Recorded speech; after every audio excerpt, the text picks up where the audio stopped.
ಜವಾಹರ್ಲಾಲ್ ನೆಹರೂರವರ ಆಧುನಿಕ ಭಾರತದ ಕನಸನ್ನ ನನಸು ಮಾಡಲಿಕ್ಕೆ ಹಲವಾರು ಕಾರ್ಯಕ್ರಮಗಳು ಈಗಾಗಲೇ ಮಾತಾಡೋ ಸಂದರ್ಭದಲ್ಲಿ ಹೇಳಿದ್ರು.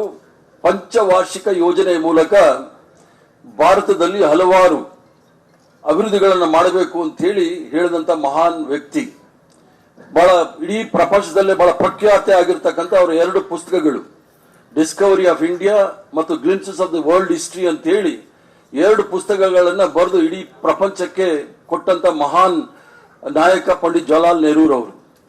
ಜಾತ್ಯತೀತ ತತ್ವದಲ್ಲಿ ಎಷ್ಟು ನಂಬಿಕೆ ಇತ್ತು ಅಂತ ಹೇಳಿದ್ರೆ ಪಂಡಿತ್ ಜವಾಹರ್ಲಾಲ್ ನೆಹರೂರವರಿಗೆ ಸ್ವತಂತ್ರ ಬಂದ ಹೊಸ್ತಿಲಲ್ಲಿ ದೆಹಲಿಯಲ್ಲಿ ಕೋಮು ಗಲಭೆಗಳಾದಾಗ ದೆಹಲಿಯ ಕಾನಾಟ್ ಪ್ಲೇಸ್ ಅಲ್ಲಿ ಆದಂತಹ ಕೋಮು ಗಲಭೆ ಆದ ಸಂದರ್ಭದಲ್ಲಿ ಅವರು ಪೊಲೀಸನ್ನು ಕಳಿಸಲಿಲ್ಲ.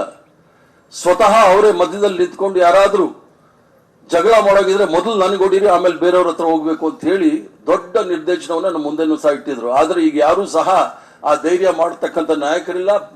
ಮಿಲಿಟರಿ ಪೊಲೀಸನ್ನು ಕಳಿಸ್ತಕ್ಕಂಥ ಪ್ರಧಾನಮಂತ್ರಿನೂ ಸಹ ನಾವು ನೋಡಿದೀವಿ.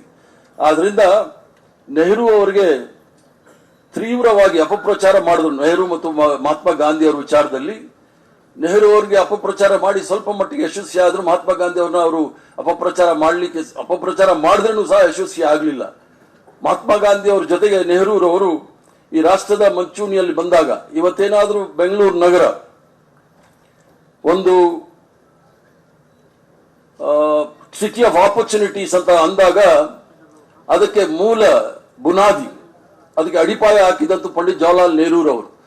ಅದು ಬೆಂಗಳೂರು ನಗರದಲ್ಲಿ ಇರ್ತಕ್ಕಂಥ HMT ಇರ್ಬೋದು, HAL ಇರ್ಬೋದು, BAL ಇರ್ಬೋದು, ITA ಇರ್ಬೋದು, ಎಲ್ಲ ಸಾರ್ವಜನಿಕ ಉದ್ಯಮಗಳಿಗೆ ಅಡಿಪಾಯವನ್ನು ಹಾಕಿ ಸುಮಾರು ಆ ಕಾಲದಲ್ಲಿ 1,23,000 ಕೋಟಿಗಳ ಬಂಡ ನಡಿ ಈಗ ಶುರು ಮಾಡೋಣ.